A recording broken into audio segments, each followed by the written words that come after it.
안녕하세요. 김행대학교 의과대학 생리교실의 박지영입니다.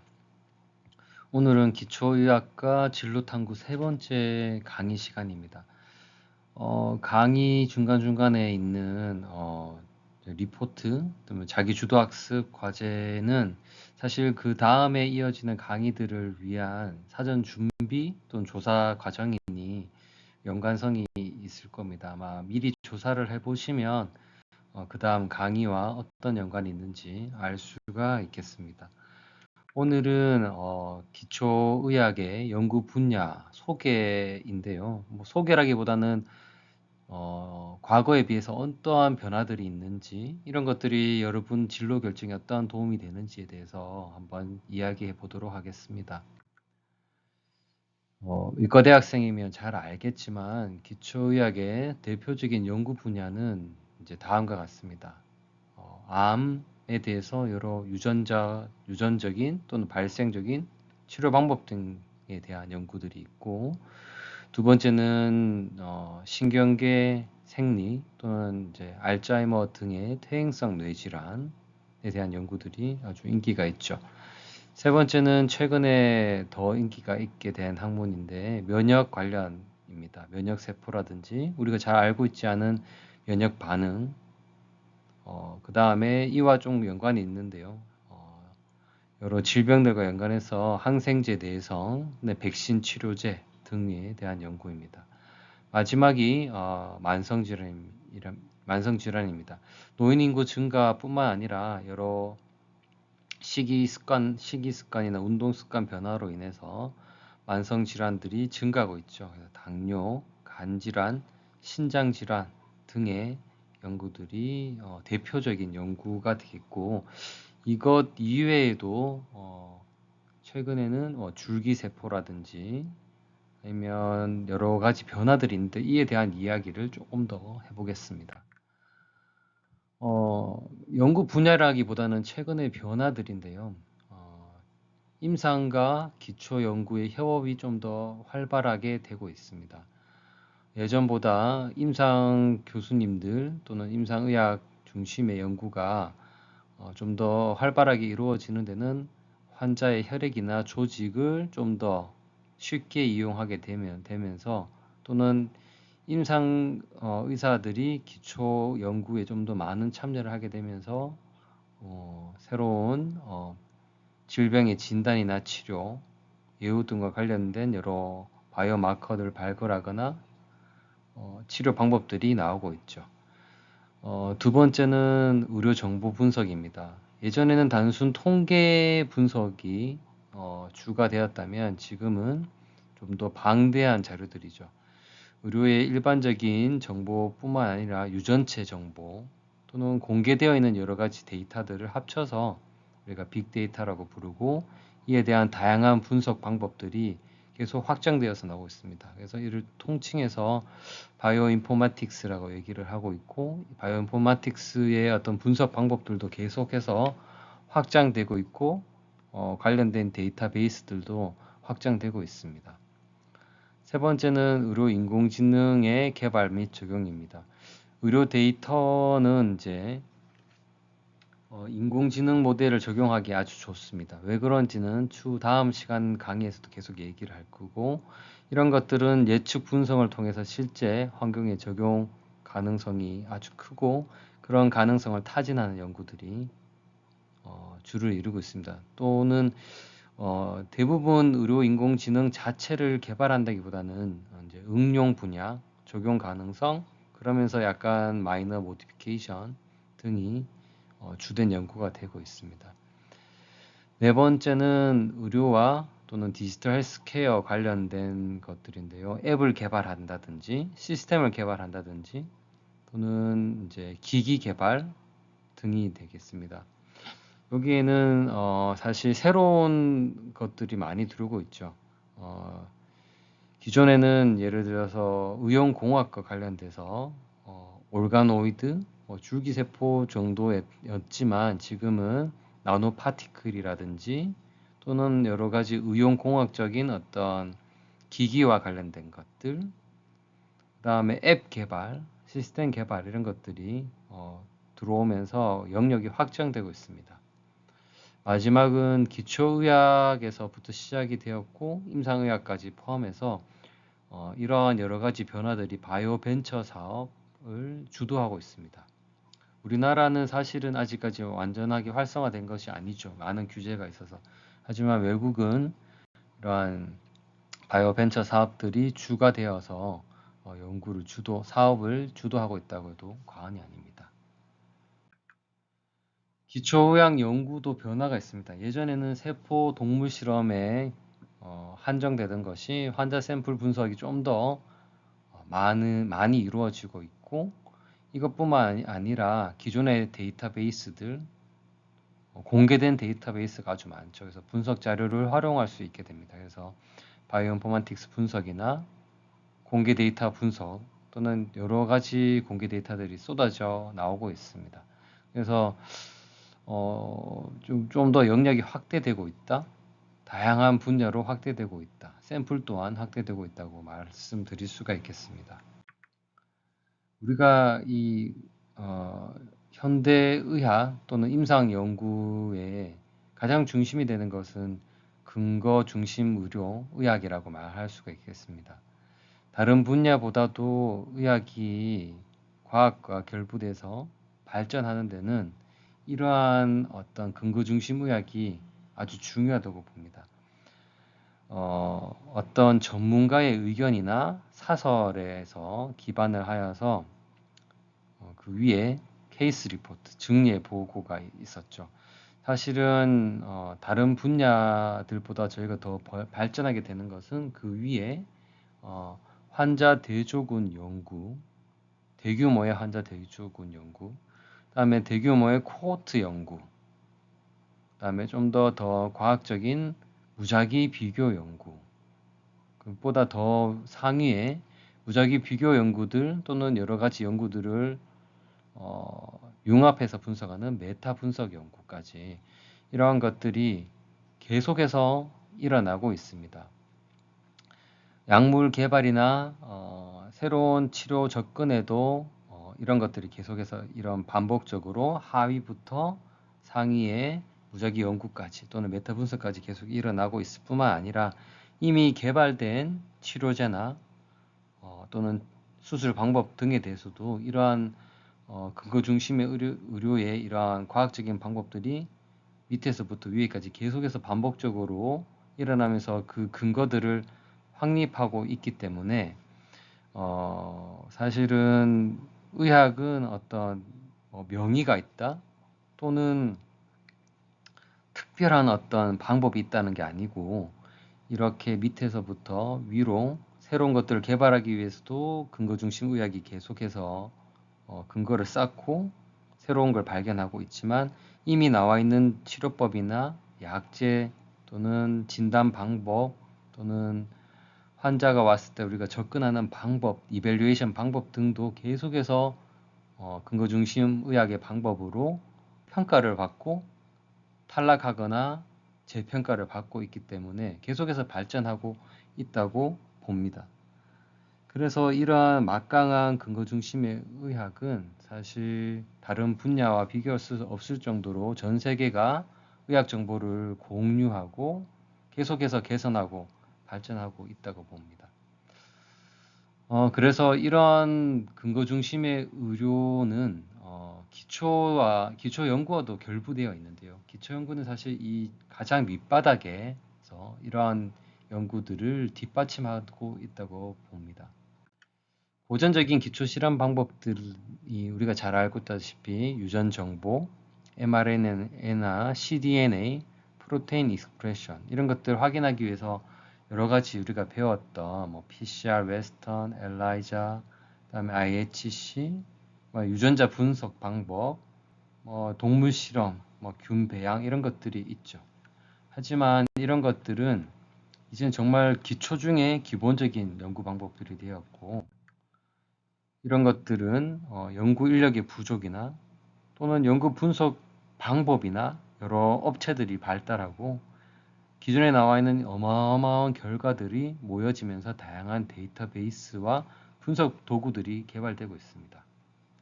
그래서 이것들이 그냥 고전적인 방법을 연구하시는 아주 우수한 연구자들도 있지만 이런 것을 활용하는 분석 방법들의 변화가 일어나고 있습니다. 고전적인 실험을 대신해주는 회사도 있고 아주 대규모의 분석 방법을 대행해주는 회사, 오믹스 분석 또는 데이터 분석을 대신해주거나 AI 분석이나 인포마틱스 분석을 해주는 회사들이 늘어나고 있어요. 그래서 기초 분석은 다양한 회사들이 기본적인 대규모 분석을 해주거나 어려운 실험들을 대행해주거나 또는 동물을 만들어주거나 또는 여러 가지 독성과 평가들을 대신해주는 기본적인 어떤 시스템을 갖고 있는 회사들이 생긴다거나 아니면 아래 보는 것처럼 다양한 데이터베이스의 정보들을 제공해주는 오픈 데이터 소스들이 생긴다거나 여러 도구들의 변화가 있습니다.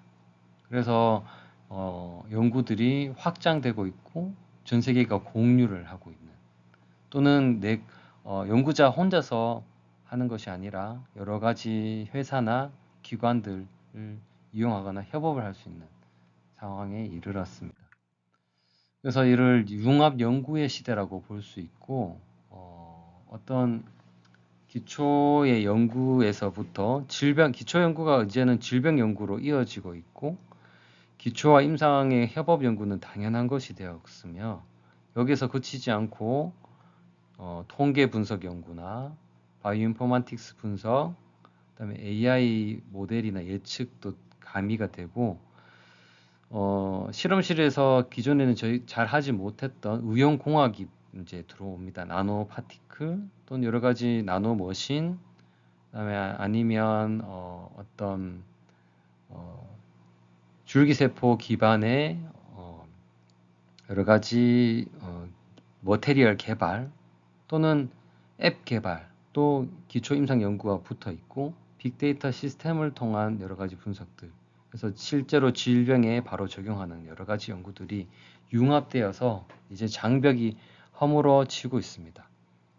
자, 이런 연구들에서 제가 오늘 하고 싶은 이야기는 자, 이런 연구는 왜 누구나 할 수 없을까? 입니다. 이것은 이제 어떻게 보면 너무 의사 중심의 사고이라고 비판을 받을 수도 있지만 이러한 융합 연구 시대에서는 사실 이를 주도할 수 있는 사람은 제가 생각할 때는 의사라고 생각합니다. 왜냐하면 결국에는 어떤 질병이든 환자에게 또는 인체에 적용하는 것은 인간의 질병과 생리를 다루는 의사들이 어떤 메인 아이디어를 낼 수밖에 없고요. 의학 이것에 진입 장벽이 있다고 생각합니다. 방대한 의학 용어의 장벽뿐만 아니라 방대한 의학 지식, 기초부터 임상의학까지 방대한 의학 지식의 장벽이 있고 사실 특정 분야의 어떤 임상의학 또는 질병에 대한 어떤 지식이 있다고 해도 사실 특정 어떤 organ, 특정 질병은 다른 다양한 세포들, 다양한 기관들과 연결이 다 됩니다. 그래서 한 분야만 안다고 해서 모든 걸 할 수가 없고 그다음에 뭐 앱 개발이든 AI 분야든 이런 분야는 응용에 들어오려면 이런 인체와 질병을 알아야 된다고 생각합니다. 그래서 이런 분야를 리더하고 이끌어갈 수 있는 사람은 의사라고 생각을 합니다. 그 다음에 환자 데이터는 너무나 다양하고 이것을 이해하는 데는 다른 분야 전문가가 쉽게 들어오기 어렵다고 생각이 됩니다. 그리고 사실 의사는 방대한 기초 과학 분야에서 기초의학을 중심으로 해서 임상에 활용하기 위해서는 기초과학은 너무 방대하기 때문에 그 분야가 특정 분야를 다루기에는 좀 어렵습니다. 그래서 의사가 그 중에 어떤 기초과학 분야가 필요한지를 선택할 수 있고 협업자를 선택할 수 있는 중심에 있다고 생각이 듭니다. 그래서 기초 융합 연구 또는 임상 융합 연구에서는 의사가 주도적인 사람이 될 수 있고, 의사가 보고 내가 필요할 때 어떤 기초 분야의 연구자를 선택하거나 또는 공학 또는 컴퓨터 과학의 어떤 분야를 필요로 하는지 선택해서 리더가 될 수 있다. 리드를 할 수 있다고 생각이 듭니다. 그리고 다른 분야의 과학자들이 이런 분야에 들어오기에는 너무 높은 진입 장벽이 있다고 생각이 듭니다. 그래서 미래의과학 연구에는 사실 의사가 핵심 인재라고 저는 생각합니다. 그래서 미국에도 보면 아주 중심에 의사들이 있습니다. 그래서 의사 기초의과학자, 의사 융합의과학자, 임상의과학자, 그리고 의사 바이오 벤처 사업가, 이런 사람들이 미래의 어떤 과학의 핵심 인재가 될 수 있다고 저는 감히 얘기를 할 수가 있다, 이렇게 생각이 듭니다. 의사 과학자라고 해서 우리 의대 출신 또는 의사들이 모두 어려운 연구를 해야 되냐? 또는 모두 어려운 질병 기전 규명 연구, 신약 개발 연구를 해야 하는 것은 아니라고 생각합니다. 그 이유는 의사가 중심이 되어서 꼭 저런 어려운 연구를 해야 되는 것이 아니라, 그런 걸 하는 사람도 있어야 되겠죠. 하지만 그 이외에도 의사들이 해야 될 다양한 분야의 일들이 있어요. 이를 위해서는 협업자로 저런 연구를 하시는 분들 협업을 하면 되는 거고요. 과학적 탐구 마인드를 갖추는 게 중요하고, 과학적 접근법이 뭔지를 알고 과학적 사고방법을 아는 것이 저는 중요하다고 생각이 듭니다. 그런 사람은 어떤 저러한 신약 개발 연구의 중심자 역할을 할 수도 있고, 다양한 협업 연구의 중심자가 될 수 있고, 의사이면서 과학적인 어떤 마인드가 있다면 여러 협력 연구자를 둔 바이오벤처 사업가도 될 수 있다고 생각이 듭니다. 그리고 이러한 의과학자는 미래 과학적 어떤 응용 연구, 우리가 앞으로는 충분히 누구나 예상할 수 있잖아요.